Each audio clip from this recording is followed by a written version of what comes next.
வரலாற்று எழுதுகிறார்கள். அலில்லாஹுடைய உலகத்தில் முதல் பார்வைப்பட்டதே பெருமானாருடைய திருமுகம், மறக்கத்தான முகத்தை தான் பார்த்தது.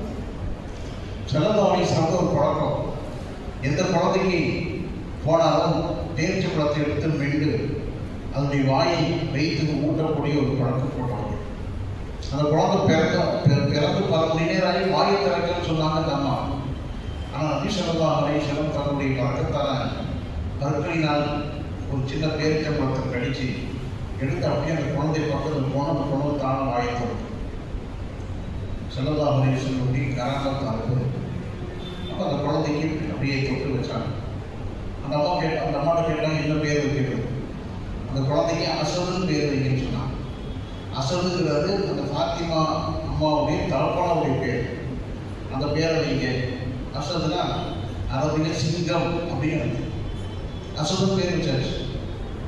பயணம் வெளியூர் போன தகப்பன் அபு தாலிப் சில நாட்களுக்கு பிறகு எங்கம்மா குழந்தை நல்லபடியாக பிறந்த இந்த பேர் வச்சுங்க, அசதுன்னு பேர் வச்சு. எங்கள் அத்தாவோட பேர் நான் அசதுன்னு வச்சேன் அப்படின்னு அந்த அம்மா சொன்னாங்க. அசதுலாம் வேண்டாம், அலி வை, நான் சொல்லுகிறேன் அலி அப்படின்னு சொல்லி அலி என்ற அசதுங்கிற பெரிய அலி என்று மாற்றினார். அந்த குழந்தை அபு தாலிப். இது போக அலி ரலியல்லாஹு அன்ஹு அவர்கள் தனக்கு ஒரு பேரை சூட்டிக் கொண்டார்கள். தன்னை ஹைதர் என்று சூட்டிக் கொண்டார்கள். ஹைதர், அதனால தான் ஹைதர் அலி இந்த 2 பேரை எழுதி கடைசி வரைக்கும் வைத்துக் கொண்டது. ஹைதர்னாலும் சிங்கம்னு அர்த்தம். அதான் குழந்தைக்கு அவ்வளோ பேர் சிங்கமா அவன் சிங்கம் தான்.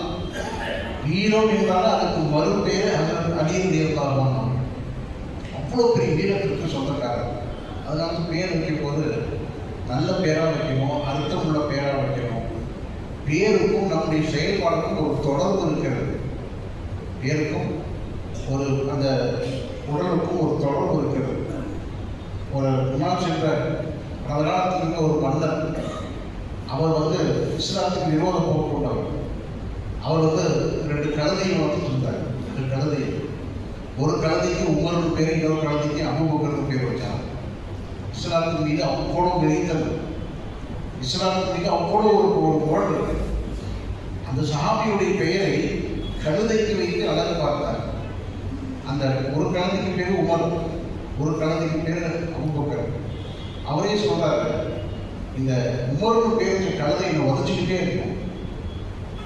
உமருக்கு பேர் வச்ச கழுதை பக்கத்தில் போனாலும் எட்டி என்னை உதச்சா